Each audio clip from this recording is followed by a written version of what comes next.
ಸಮಸ್ತ ಕನ್ನಡ ನಾಡಿನ ಜನತೆಗೆ ಈ ನಿಮ್ಮ ಕನ್ನಡತಿ ಮಾಡುವ ಪ್ರಣಾಮಗಳು.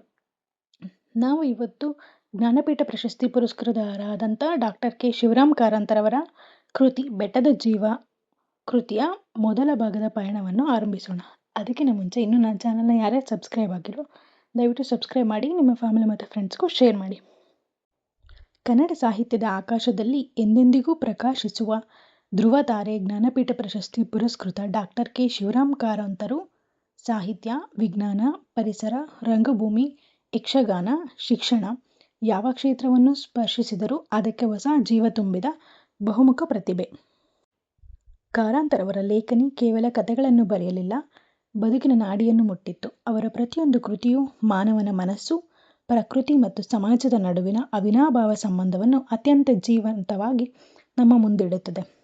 1943ರಲ್ಲಿ ಮೊದಲ ಬಾರಿಗೆ ಪ್ರಕಟವಾದ ಬೆಟ್ಟದ ಜೀವ ಕನ್ನಡ ಸಾಹಿತ್ಯದ ಶ್ರೇಷ್ಠ ಕಾದಂಬರಿಗಳಲ್ಲಿ ಒಂದಾಗಿದೆ. ಸುಮಾರು 150 ಪುಟಗಳನ್ನು ಒಳಗೊಂಡಿರುವ ಈ ಕೃತಿ ಲೇಖಕರ ಸ್ವಂತ ಅನುಭವಗಳಿಂದ ಪ್ರೇರಿತವಾಗಿದೆ ಎಂದು ಸಾಹಿತ್ಯಾಸಕ್ತರು ಪರಿಗಣಿಸುತ್ತಾರೆ. ಮಲೆನಾಡಿನ ಪ್ರಕೃತಿ, ಅಲ್ಲಿನ ಬದುಕು, ಮಾನವೀಯ ಮೌಲ್ಯಗಳು ಹಾಗೂ ಪ್ರಕೃತಿಯೊಂದಿಗೆ ಬೆಸೆದುಕೊಂಡ ಜೀವನವನ್ನು ಕಾರಂತರು ಈ ಕಾದಂಬರಿಯಲ್ಲಿ ಅತ್ಯಂತ ಮನೋಜ್ಞವಾಗಿ ಚಿತ್ರಿಸಿದ್ದಾರೆ. ಅದಕ್ಕಾಗಿಯೇ ಈ ಕೃತಿ ಇಂದಿಗೂ ಕನ್ನಡ ಸಾಹಿತ್ಯದಲ್ಲಿ ವಿಶಿಷ್ಟ ಸ್ಥಾನವನ್ನು ಅಲಂಕರಿಸಿದೆ. ಇಂದು ನಾವು ಈ ಅಮರ ಕೃತಿಯ ಮೊದಲ ಭಾಗದ ಪಯಣವನ್ನು ಆರಂಭಿಸೋಣ. ಬೆಟ್ಟಗಳ ನಿಶ್ಶಬ್ದ, ಕಾಡಿನ ಉಸಿರು, ಪ್ರಕೃತಿ ಮಡಿಲಲ್ಲಿ ಅರಳುವ ಈ ಕಥೆ ಕೇವಲ ಒಬ್ಬ ವ್ಯಕ್ತಿಯ ಜೀವನ ಕಥೆಯಾಗಿಲ್ಲ, ಅದು ಮನುಷ್ಯ ಮತ್ತು ಪ್ರಕೃತಿಯ ನಡುವಿನ ಆತ್ಮೀಯ ಸಂಬಂಧವನ್ನು ಅನಾವರಣಗೊಳಿಸುವ ಅದ್ಭುತ ಸಾಹಿತ್ಯಯಾನವಾಗಿದೆ.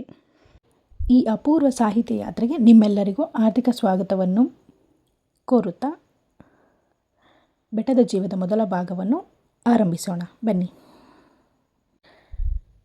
ಸಂಜೆ ಹೊತ್ತು ಇಳಿಯುತ್ತಾ ಬಂದಿತ್ತು.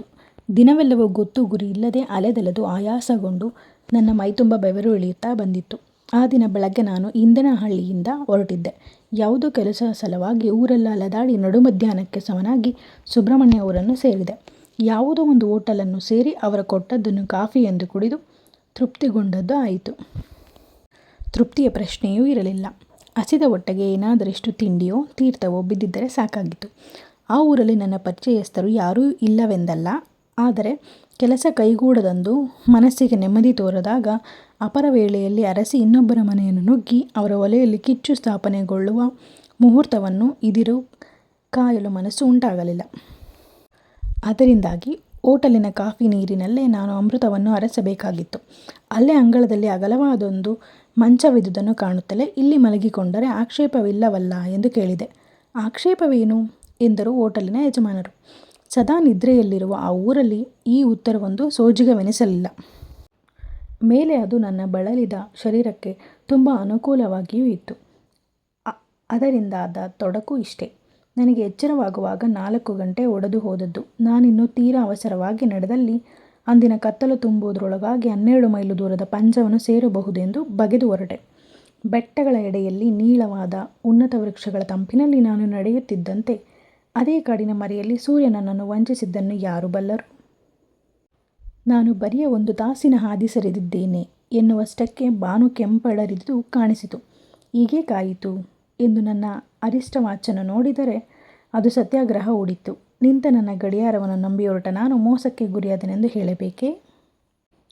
ಆಗಿಂದು ಕಾಲನ್ನು ತಿರುಗಿಸಿ ಹೊರಟ ಸುಬ್ರಹ್ಮಣ್ಯದ ಕಡೆಗೇನೆ ಮರಳಲು ಮನಸ್ಸಾಗಲಿಲ್ಲ. ಅತ್ತ ಮರಗಳ ತಂಪು, ಇತ್ತ ನೆಲದ ತಣಸು ರಾತ್ರಿ ನನ್ನನ್ನು ಇದಿರು ಕಾದಿದ್ದ ಕಾಡಿನ ಚಳಿಯ ಸೂಚನೆಯನ್ನು ಕೊಟ್ಟವು. ನನ್ನೆಲ್ಲ ಯೋಚನೆಗಳು ರಾತ್ರಿ ಎಲ್ಲಿಗೆ ಹೋಗಿ ಮಲಗಬೇಕು, ಎಲ್ಲಿ ಬೆಚ್ಚಗಿನ ಚಾವಡಿ ದೊರಕೀತು ಎಂಬ ಹಂಬಲದಲ್ಲೇ ಮುಳುಗಿದ್ದವು. ಈ ಯೋಚನೆಗಳಿಂದ ಭಾರವಾದ ನನ್ನ ಅಡಿಗಳು ತಾಸಿಗೆ 2 ಮೈಲಿನ ವೇಗದಿಂದಲೂ ಚಲಿಸುತ್ತಿದ್ದಿರಲಾರವು. ಅಷ್ಟರಲ್ಲಿ ನನ್ನ ಬೆಂಗೆಡೆಯಿಂದ ಯಾರೋ ಗಟ್ಟಿಯಾಗಿ ಮಾತನಾಡುತ್ತಾ ಬರುವಂತೆ ಕೇಳಿಸಿತು. ಹಿಂದಿರುಗಿ ನೋಡಿದೆ. ಹಳ್ಳಿಯ ಗೌಡರಿಬ್ಬರು ಕಂಕುಳಲ್ಲಿ ಕೋಳಿಗಳೆರಡನ್ನು ಸಿಕ್ಕಿಸಿಕೊಂಡು ಬರುತ್ತಿದ್ದರು. ಅವರಲ್ಲೊಬ್ಬನ ಕೈಯಲ್ಲಿ ರುಂಡಹೀನವಾದ ಬೇರೊಂದು ಹುಂಜವು ಕುಣಿಯುತ್ತಿತ್ತು. ಆ ದಿನದ ಕೋಳಿಯ ಅಂಕದಲ್ಲಿ ವಿಜಯಿಗಳಾದ ಅವರು ನನ್ನನ್ನು ಗಮನಿಸದೆ ಮುಂದೆ ಹಾಯ್ದು ಸರಿದುಬಿಟ್ಟರು. ನಾನೇಕೆ ಅವರನ್ನು ಮಾತನಾಡಿಸದೆ ಸುಮ್ಮನಾದೆ ಎಂದು ನನಗನಿಸಿತು. ನಾನಿದ್ದ ಕಾಡುದಾರಿಯ ನೆನಪಾಗಿ ಅಂಜಿಕೆ ಹುಟ್ಟಿ, ಹೋಯ್, ಇಲ್ಲಿಂದ ಪಂಜಕ್ಕೆ ಎಷ್ಟು ದೂರ ಎಂದು ಅವರನ್ನು ಕರೆದು ಕೇಳುವಂತಾಯಿತು. ಪಂಜ ಇಲ್ಲೆಲ್ಲಿ? ಇದು ಗುತ್ತಿಗಾರು, ಸೂಳ್ಯ ರಸ್ತೆಯಲ್ಲವೇ ಎಂದರು ಅವರು. ನಾನು ಗಾಬರಿಯಿಂದ ಕಕ್ಕಾಬಿಕ್ಕಿಯಾದೆ. ಅವರು ಕಾಲನ್ನು ತಡೆದರು. ನಾನು ದಿಗಿಲುಗಾರಿಕೆಯನ್ನು ಕಂಡು ಎಲ್ಲಿಗೆ ಹೋಗುವವರು ನೀವು? ಪಂಜಕ್ಕೇನು? ಪಂಜದ ಹಾದಿ ಸುಬ್ರಹ್ಮಣ್ಯದಲ್ಲೇ ನಿಮಗೆ ತಪ್ಪಿತು ಎಂದರು. ತಿರುಗಿ ಅಲ್ಲಿಗೆ ಹೋಗುವುದೇ ಒಳ್ಳೆಯದು ಎಂದು ಉಪದೇಶ ಮಾಡಿದರು. ನಾನು ಬೆಪ್ಪಾದೆ. ಸುಮ್ಮನೆ ಹೀಗೆ ಹೋದರೆ ಎಲ್ಲಿಗೆ ಹೋಗುತ್ತದೆ ಎಂದು ಕೇಳಿದೆ. ಆ ದಿನದ ಸೋಲು ಪರಮಾವಧಿಯ ನಿರಾಶೆಯಲ್ಲಿ ಕೊನೆಗೊಂಡಿತು. ಇದು ಗುತ್ತಿಗಾರನ್ನು ಸೇರುತ್ತದೆ ಎಂದರು ಅವರು. ಅಲ್ಲಿಗೆ ಎಷ್ಟು ದೂರ? ಅಲ್ಲಿಗೆ ಇನ್ನೂ 6-8 ಮೈಲುಗಳುಂಟು. ಆದರೆ ಕತ್ತಲಾಯಿತಲ್ಲ, ಹಾದಿಯಲ್ಲಿ ಮನೆಮಠಗಳೂ ಇಲ್ಲ. ಇದು ರಾತ್ರಿ ಒಬ್ಬೊಬ್ಬರೇ ತಿರುಗುವ ರಸ್ತೆಯೂ ಅಲ್ಲ. ಮೇಲೆ 1 ತಿಂಗಳಿನಿಂದಲೂ ಈ ಹಾದಿಯಲ್ಲಿ ಹುಲಿಯ ಉಪದ್ರ ಹೆಚ್ಚಿದೆ. ಊರು ಮನೆಯವರಾದ ನಮಗೇನೇ ಹೆದರಿಕೆ ಬರುವಾಗ ಎಂದರು. ಅವರು ರಪರಪನೆ ಕಾಲು ತೆಗೆದು ಸಾಗುತ್ತಿದ್ದುದರ ಅರ್ಥ ಈಗ ಚೆನ್ನಾಗಿ ಹೊಳೆಯಿತು. ಆದರೂ ಮಾಡಲೇನು? ನಾನು ಮೂಕನಂತೆ ಅವರಷ್ಟೇ ಬೀಸನೆ ಹೆಜ್ಜೆ ಹಾಕುತ್ತಾ ಹೊರಟೆ. ಇನ್ನು ಪಡವಣದಲ್ಲಿ ಬಾನಿನ ಹೊಳಪು ಕಾಣಿಸುತ್ತಿತ್ತಾದರೂ ನನ್ನ ಪಾಲಿಗೆ ಕಗ್ಗತ್ತಲೆಯೇ ಕವಿದಿತ್ತು. ಈಗಾಗಲೇ ಕಾಡಿನ ಮಗ್ಗುಲಿನಿಂದ ಆನೆಗಳು ನನ್ನನ್ನು ಹಟ್ಟಿ ಬರುತ್ತಿರುವಂತೆ ಕಾಣಿಸಿತು. ಹುಲಿಯ ಬೆದರಿಕೆಯೂ ಮನದಲ್ಲಿ ತುಂಬಿತ್ತು. ಇದರಿಂದ ಎದೆಯ ಬಡಿತ ಗುಡುಗಿಗಿಂತ ಮಿಗಿಲಾದ ಬಿರುಸಿನಿಂದ ಬೆದರಿಸುವಂತೆ ಕಾಣಿಸಿತು. ಹತ್ತಿರ ಯಾವ ಪೇಟೆಯೂ ಸಿಗಲಾರದೆ ಎಂದು ಕೇಳಿದೆ. ಪೇಟೆ ಎಲ್ಲಿಂದ? 1-2 ಗುಡಿಸಲುಗಳು, ಜೋಪಡಿಗಳು ಸಿಗಬಹುದು. ಆದರೂ ಪರಸ್ಥಳೀಕರು ಹೋಗಿ ಮಲಗಿಕೊಳ್ಳಬಹುದಾದ ತಾವು ಅವಲ್ಲ. ನಿಮ್ಮ ಊರು ಯಾವುದು? ಅವರು ಏನೋ ಒಂದು ಹಳ್ಳಿಯ ಹೆಸರನ್ನು ಹೇಳಿದರು. ಅದು ಊರಿನ ಹೆಸರಾಗಿರುವ ಬದಲು ಅವರ ಮನೆಯ ಸಂದಿನ ಹೆಸರಾಗಿ ನನಗೆ ಕಂಡಿತು. ಅದನ್ನು ಕೇಳಿ ನೆನಪು ಉಳಿಯುವಂತೆಯೂ ಇರಲಿಲ್ಲ. ನಿಮ್ಮ ಜೊತೆಯಲ್ಲಿ ಬಂದರೆ ರಾತ್ರಿ ಉಳಿದುಕೊಳ್ಳಲು ಒಂದಿಷ್ಟು ಜಾಗ ಕೊಡಿಸುತ್ತೀರಾ ಎಂದು ಕೇಳಿದೆ. ನಾನಿಷ್ಟು ದೀನನಾದುದು ನನಗೆ ತಿಳಿವಿಗೆ ಬಂದಿರಲಿಲ್ಲ. ಬಂದರೂ ನಾನು ಏನನ್ನೂ ಮಾಡುವಂತಿರಲಿಲ್ಲ. ಅಯ್ಯೋ, ನೀವು ಬ್ರಾಹ್ಮಣರಾಗಿ ಕಾಣಿಸುತ್ತೀರಿ, ನಾವು ಗೌಡರು. ನಿಮಗೆ ಮಲಗಲು ಒಂದು ದಿಂಬು, ಕಂಬಳಿ, ಚಾಪೆ ಕೊಡುವ ಯೋಗ್ಯತೆ ನಮಗೆಲ್ಲಿದೆ? ನೀವು ಊಟವಿಲ್ಲದೆ ಮಲಗುವ ಹಾಗಿಲ್ಲ. ಹಾಗೆ ಮಲಗಿದರೆ ನಿದ್ದೆಯೂ ಬರಲಾರದು. ನಿಮ್ಮನ್ನು ಕಂಡರೆ ಪೇಟೆ ಶಹರಿನವರಾಗಿ ಕಾಣಿಸುತ್ತೀರಿ. ನಾನು ಕೇಳಿದುದನ್ನು ಸಲ್ಲಿಸುವ ಯೋಚನೆಗಿಂತ ಅವರು ಕೇಳಿದ್ದನ್ನು ಉತ್ತರಿಸುವ ಪೇಚಾಟಕ್ಕೆ ಸಿಗಬೇಕೆ? ಬಲುಹೊತ್ತು ಅವರ ಮುಖ ಕಂಡರು. ಕೊನೆಗೆ ಅವರಲ್ಲೊಬ್ಬನು ನನ್ನನ್ನು ತೀರಾ ನಿರಾಶೆಗೊಳಿಸಲಾರದವನಾಗಿ, ಬನ್ನಿ ಹೋಗುವ. ನನ್ನದೇ ಮನೆಯಲ್ಲಿ ತಾವಿಲ್ಲದೆ ಹೋದರೆ ಹೋಗಲಿ. ಒಂದು ಸೂಡಿ ಹಿಡಿದು ನಿಮ್ಮನ್ನು ನಮ್ಮ ಭಟ್ಟರ ಮನೆಯವರೆಗೆ ಮುಟ್ಟಿಸಿ ಬರುತ್ತೇನೆ ಎಂದ. ಯಾವ ಭಟ್ಟರ ಮನೆ ಎಂದು ಕೇಳಿದ. ಕೆಳಬೈಲಿನ ಗೋಪಾಲಯ್ಯನವರ ಮನೆ. ಅಲ್ಲೇ ಸಮೀಪದಲ್ಲಿದೆ. ಏನು, 2 ಮೈಲು ದೂರವೂ ಇಲ್ಲ. ನಮ್ಮ ಮನೆಗೆ ತೀರಾ ಸಮೀಪ. ಅವರು ಮೊದಲಿನಿಂದಲೂ ತುಂಬ ಅನುಕೂಲಸ್ಥರು. ಸ್ವತಃ ದುಡಿಮೆಯವರಾದುದರಿಂದ ದೇವರ ದಯೆಯಿಂದ ಅವರಿಗೇನೂ ಕಡಿಮೆ ಇಲ್ಲ. ಮನೆಯಲ್ಲಿರುವುದು ಗಂಡ ಹೆಂಡತಿ ಮಾತ್ರ. ಅದರಿಂದಾಗಿ ಯಾವ ಗಳಿಗೆಗೂ ಸಮನೆ ಯಾರು ಬಂದರೂ ಸಮನೆ ಊಟಕ್ಕೆ ಯಾವ ತೊಂದರೆಯೂ ಇಲ್ಲ. ನನಗೆ ಊಟ ಬೇಕಿಲ್ಲ. ರಾತ್ರಿಯನ್ನು ಕಳೆದು ತಿರುಗಿ ರಸ್ತೆ ಹಿಡಿದೆನೆಂದರೆ ಗುತ್ತಿಗಾರನ್ನು ಸೇರಿ ಅಲ್ಲಿಂದ ಸೂಳೆವನ್ನೋ ಬೆಳ್ಳಾರೆಯನ್ನೋ ಸೇರಿ ಬಸ್ಸಿನ ಮುಖ ನೋಡಿಬಿಟ್ಟರೆ ಒಮ್ಮೆಯೇ ಅವಾಂತರದಿಂದ ಬಚಾಯಿಸಿಕೊಳ್ಳುತ್ತಿದ್ದೆ. ಒಟ್ಟಿನಿಂದ ಮೋಟರು ಸಂಚಾರವಿಲ್ಲದೆ ಸಂದನೂ ಸೇರಿಯೇ ಫಜೀತಿಯಾಯಿತು. ಹೌದು ಸ್ವಾಮಿ, ನಮ್ಮ ಕುಳಕುಂದದ ಜಾತ್ರೆಗಾದರೂ 1-2 ಮೋಟರುಗಳು ತಿರುಗಾಡುವುದುಂಟು. ಅದು ಈ ದಾರಿಯಲ್ಲ, ಪಂಜದ ರಸ್ತೆಯಲ್ಲಿ. ಈಗ ಯಾವುದೂ ಇಲ್ಲ. ನೀವು ನಡೆದೇನೆ ಹೋಗಬೇಕು. ನಡೆಯುವವರೆಗೆ ಸೂಳ್ಯವೂ ಸಮನೆ, ಬೆಳ್ಳಾರೆಯೂ ಸಮನೆ. ದೂರ 2 ಒಂದೇ ಆದೀತು. ನನ್ನ ಕಾಲುಗಳು ನನ್ನ ಜೀವವನ್ನೇ ಸೆಳೆದು ತಿನ್ನುತ್ತಿದ್ದವು. ಇಂದಣ 2 ದಿನಗಳಲ್ಲೂ ಅವು ಅಲೆದು ಸೋತಿದ್ದವು. ಈಗಂತೂ ಮಲಗಲು ನನ್ನ ಜೀವ ಅತಿಯಾಗಿ ಹಂಬಲಿಸುತ್ತಿತ್ತು. ಮನೆಯೇ ಬೇಕೆಂದಿರಲಿಲ್ಲ. ಮರದ ಮಗ್ಗುಲಲ್ಲೂ ಕಾಲು ಚಾಚಲು ನಾನು ಸಿದ್ಧನಾಗಿದ್ದೆ. ತಡೆಯಲಾರದಷ್ಟು ಹಸಿವು ನೀರಡಿಕೆಗಳಾಗಿದ್ದವು. ಅವನ್ನೂ ಮರೆತು ಬಿಡುತ್ತಿದ್ದೆ. ಆ ಕಾಡಿನ ಬೆದರಿಕೆಯೊಂದಕ್ಕಾಗಿ ಮನುಷ್ಯನಿರುವ ಗೂಡನ್ನು ಸೇರಲು ಹವಣಿಸಬೇಕಾಗಿತ್ತೇ ವಿನಾ ಬೇರೆಯಲ್ಲ. ಈ ಹಂಬಲದಿಂದಲೇ ಆ ಗೌಡರನ್ನು ಹಿಂಬಾಲಿಸಿದೆ. ಅವರು ಸರಿದತ್ತ ನಾನು ಸರಿದೆ. ಹಾಗೆ 1 ತಾಸಿನ ಕಾಲು ನಡೆಯಾದರೂ ಸಾಗಿದ್ದಿರಬೇಕು.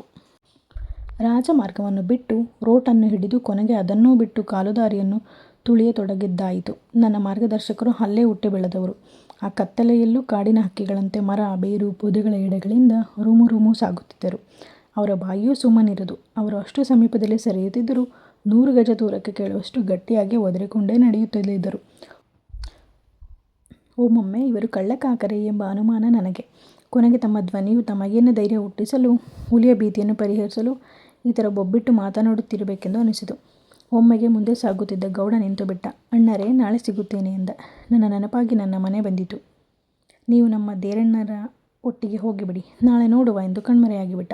ಅವನು ಅಸ್ತಂಗತನಾದ. 100 ಗಜದ ಆಚೆ ಒಂದು ಮಿಣುಕು ದೀಪ ಉರಿಯುತ್ತಲಿತ್ತು. ಅದೇ ಅವನ ಮನೆ ಇರಬೇಕು ಎನಿಸಿತು. ಇನ್ನೊಂದು 100 ಗಜ ದೂರ ನಾನು ದೇರಣ್ಣನ ಹಿಂದಿಂದೆ ಸಾಗಿದೆ. ಗುಡದ ದಾರಿಯನ್ನು ಬಿಟ್ಟು ಗದ್ದೆ ಏರಿಗೆ ಇಳಿದೆವು. ಅದಾಗಲೇ ಹನಿಯಿಂದ ಒದ್ದೆಯಾದ ನೆಲ ನನ್ನ ಹಿಮ್ಮಡಿಗಳನ್ನು ಕಚ್ಚತೊಡಗಿತು. ಆಗಿನ ಮುಸುಕು ಕತ್ತಲಲ್ಲಿ ಗದ್ದೆ ಅಂಚುಗಳ ಅಂಕು ಡೊಂಕು ಎಡಬಲದ ಹಾದಿಯಲ್ಲಿ ಒಬ್ಬರನ್ನೊಬ್ಬರು ಅಟ್ಟಿಕೊಂಡು ಸರಿಯುವಂತೆ ದೇರಣ್ಣನ ಹಿಂದೆ ನಾನು ಸರಿದೆ. ಈ ಪಯಣಕ್ಕೂ ಕೊನೆ ಬಂದಿತು. ಎದುರಿಗಿಂದು ನೀರಿನ ತೋಡಿತ್ತು. ಅದನ್ನು ದಾಟಲು ನೀಳವಾದ 2 ಅಡಕೆ ಮರಗಳನ್ನು ಹಾಸಿ ಸೇತುವೆ ಮಾಡಿದ್ದರು. ಅಯ್ಯ, ಜಾಗ್ರತೆ ಎಂದ ದೇರಣ್ಣ.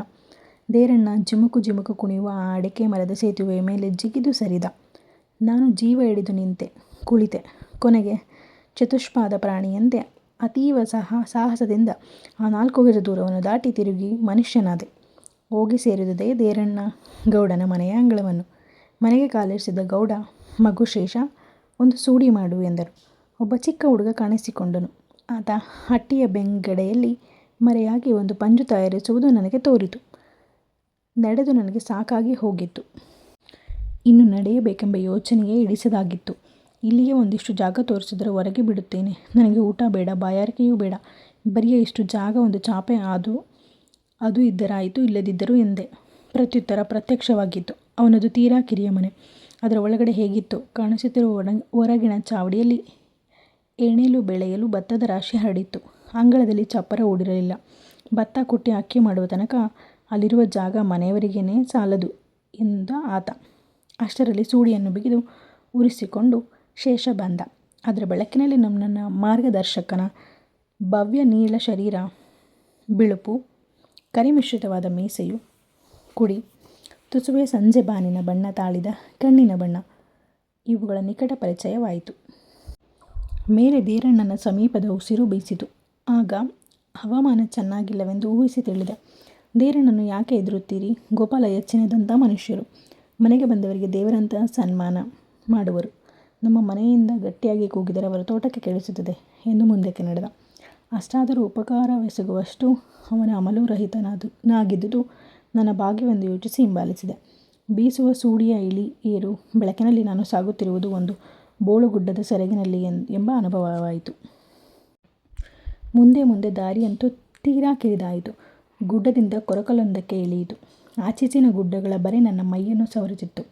ನೆಲ ಇಳಿಜಾರಾಗಿ ತೀರಾ ನಯವಾಗಿತ್ತು. ಅಯ್ಯ, ಮೆಲ್ಲಗೆ, ಗಂಟಿ ತಿರುಗಾಡುವ ಜಾಗ, ಜಾರುತ್ತೆ, ಸ್ವಲ್ಪ ಮೆಲ್ಲಗೆ ಇಳಿಯಿರಿ ಎಂದು ತನ್ನ ದೀವಟಿಗೆಯನ್ನು ತಲೆಗಿಂತಲೂ ಎತ್ತರವಾಗಿ ಏರಿಸಿ ಹಿಡಿದ. ಆದ್ದರಿಂದ ಕತ್ತಿನ ತನಕ ಕತ್ತಲೆ ತುಂಬಿಕೊಂಡಿತು. ನಾನಂತೂ ತೀರಾ ಎಚ್ಚರದಿಂದಲೇ ಹೆಜ್ಜೆಯ ಮೇಲೆ ಹೆಜ್ಜೆಯನ್ನಿರಿಸಿ ಆ ಪ್ರಪಾತವನ್ನು ಇಳಿದೆ. ಎದುರಿಗೆ ಅನುವಾದುದು ಅಡಕೆ ಮರದ ಸೇತುವೆ. ಈಗ ಬೆಳಕಿನಲ್ಲಿ ಅದರ ಮಹಿಮೆ ಚೆನ್ನಾಗಿ ಕಾಣಿಸುವಂತಿತ್ತು. ಇನ್ನೊಮ್ಮೆ ನಾನು ಸರ್ಕಸ್ಸಿನ ಪೈಲ್ವಾನನಂತೆ ಅಲ್ಲ, ಅತ್ತೆಯ ಮನೆಗೆ ಹೋಗುವ ಅಳಿಯನಂತೆ ಕಪಿಯ ನಡೆಯಲ್ಲಿ ಆ ಸೇತುವೆಯನ್ನು ದಾಟಿ ಪಾರಾದೆ. ಮುಂದೆ ಸಂಧಿಸಿದುದು ಅಡಿಕೆ ತೋಟವೊಂದು. ಆ ಸುಬ್ರಹ್ಮಣ್ಯ ಸೀಮೆಯ ಚಳಿಯೆಲ್ಲವೂ ಆ ಕಂಗಿನ ತೋಟದ ಆಸರೆಯನ್ನು ಸೇರಿರಬೇಕು ಎಂದೆನಿಸಿತು. ಆ ತೋಟದ ನಡುವೆ ನೇರವಾಗಿ ಸಾಗಿದೆವು. ಎದುರೊಂದು ಬಚ್ಚಲು ಮನೆ ಬಂದಿತು. ಇದರ ಬಳಿಯಲ್ಲೇ ಗುಳುಗುಳು ಸದ್ದು ಮಾಡಿ ಹರಿಯುವ ದಂಬೆ ನೀರು. ಬಚ್ಚಲು ಮನೆಯಲ್ಲಿ ಬೆಂಕಿ ಹೊಟ್ಟುತ್ತಾ ಒಬ್ಬರು ಮುದುಕರು ಕುಳಿತಿದ್ದರು. ನಮ್ಮ ದೀಪದ ಬೆಳಕಿಗೆ ಅವರು ಎದ್ದು ನಿಂತರು. ನಡಿಗೆಯ ಚಪ್ಪಳದಿಂದಲೇ ಜನರನ್ನು ಗುರುತಿಸುವವರಂತೆ, ಯಾರು? ದೇರಣ್ಣನೇ? ಯಾರೋ ಪರವೂರವರನ್ನು ಕರೆದುಕೊಂಡು ಬಂದ ಹಾಗಿದೆಯಲ್ಲ ಎಂದರು.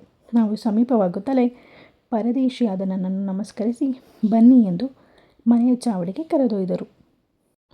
ಈ ಕಥೆಯ ನಿಜವಾದ ರೋಚಕತೆ ಈಗಷ್ಟೇ ಆರಂಭವಾಗಿದೆ. ಮುಂದಿನ ಭಾಗದಲ್ಲಿ ನಾಯಕನ ಬದುಕಿನಲ್ಲಿ ಏನೆಲ್ಲ ಬದಲಾವಣೆಗಳು ಸಂಭವಿಸುತ್ತವೆ ಎಂದು ತಿಳಿಯಲು ನಮ್ಮ ಮುಂದಿನ ವಿಡಿಯೋವನ್ನು ತಪ್ಪದೇ ವೀಕ್ಷಿಸಿ. ಅಷ್ಟರವರೆಗೆ ಕಾಯುತ್ತೀರಿ. ಮತ್ತೆ ಭೇಟಿಯಾಗೋಣ. ನಮಸ್ಕಾರ. ಇಂದಿನ ಭಾಗ ನಿಮಗೆ ಇಷ್ಟವಾಗಿದ್ದರೆ ಲೈಕ್ ಮಾಡಿ, ಸಬ್ಸ್ಕ್ರೈಬ್ ಮಾಡಿ ಮತ್ತು ನಿಮ್ಮ ಫ್ಯಾಮಿಲಿ ಮತ್ತು ಫ್ರೆಂಡ್ಸ್ ಜೊತೆಗೆ ಶೇರ್ ಮಾಡಿ. ಧನ್ಯವಾದಗಳು.